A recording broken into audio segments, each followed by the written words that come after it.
Bismillahirrahmanirrahim. Lanjut halaman 46 kitab Sapinah. Paslun ari ieu ta hiji pasal takdiruhu huwa paslun. Aqalul haidi ari pangsetik-setikna zaman haid yaumun walailatun eta sapoe sapeuting. Wa golibuhu jeung ari galib-galibna zaman haid situn eta 6 poe au sabun atawa 7 poe. Waksaruhu jeung ari loba-lobana zaman haid khamsata asyara yauman eta 15 poe. Bilialiha kalawan peutinganana ieu khamsata asyara yauman 15 poe 15 peuting.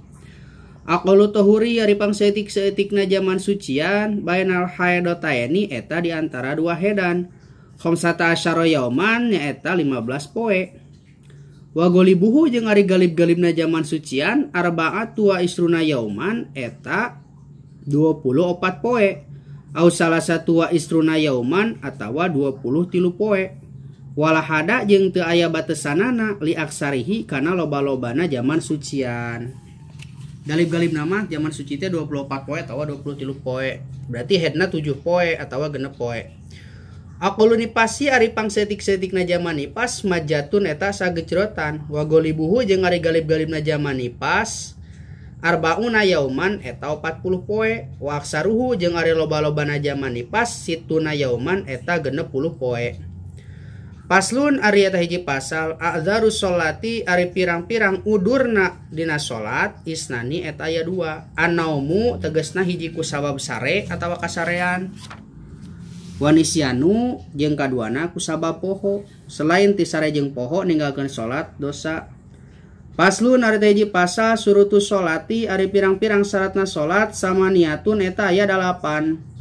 Taharatul hadasaini tegesna kahiji suci tina 2 hadas nyaeta hadas gede jeung hadas leutik. Wa taharatu anin najasati jeung kaduana bersih tina pirang-pirang najis. Pisaubi bersih dina pakaian, wa badani jeung bersih dina badan, wa makani jeung bersih dina tempat salat teh bersih tina najis. Wasatrul aurati jeung nutupan aurat, wastiqbalul kiblati jeung yang hareup ka kiblat atau menghadap ka kiblat. Waduhulil waqti jeung asup waktu, wal ilmu jeung nyaho bipardiatiha kana kaparduanana salat. Walaya takida jeung ulah nekadkeun si jalma pardon kana hiji pardu min purudiha tina pirang-pirang parduna salat sunnatan kana jadi sunat. Wajtinabul mubtilati jeung ngajauhan kana pirang-pirang perkara anu matak ngabatalkeun kana salat. Al ahdasu ari pirang-pirang hadas teh isnani eta aya 2. Asgorun tegasna kahiji hadas leutik wa akbarun jeung kaduana hadas gede. Pal asgoru mangka ari hadas leutik ma eta perkara hadas aujaba anu ngawajibkeun ieu ma al wudu'a kana wudu. Wal akbaru jeung ari hadas gede ma eta perkara hadas awjaba anu ngawajibkeun ieu ma al gusla kana adus gitu. Al auratu ari pirang-pirang orat arbaun eta ya 4. Auratu rajulin ari oratna lalaki mutlaqon eta mutlak. Wal amati jeung ari oratna amat atawa hamba sahaya atawa budak di zaman Nabi mah pisolati dina waktu salat ma eta perkara barang baina surati anu tetep ieu ma antara bujal warukbati jeung tuur. Wa auratul khurrati jeung ari oratna awe merdeka pisolati dina waktu salat jami ibadaniha eta sakabeh badana ieu awe merdeka ma tegesna perkara siwal wajhi salianti beungeut wal kapaini jeung 2 dampaleungeun sakabeh badan kecuali beungeut jeung 2 dampaleungeun.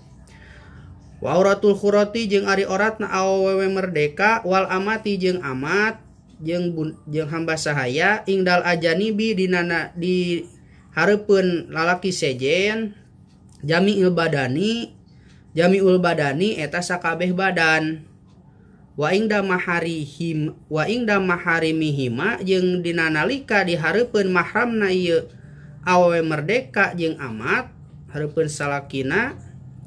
Wanisa jeung pirang-pirang awewe ma eta perkara barang baina surati anu tetep ieu ma antara bujal warukbati jeung tuur. Itu paslun arkanus sholati wallahu a'lam bishawab.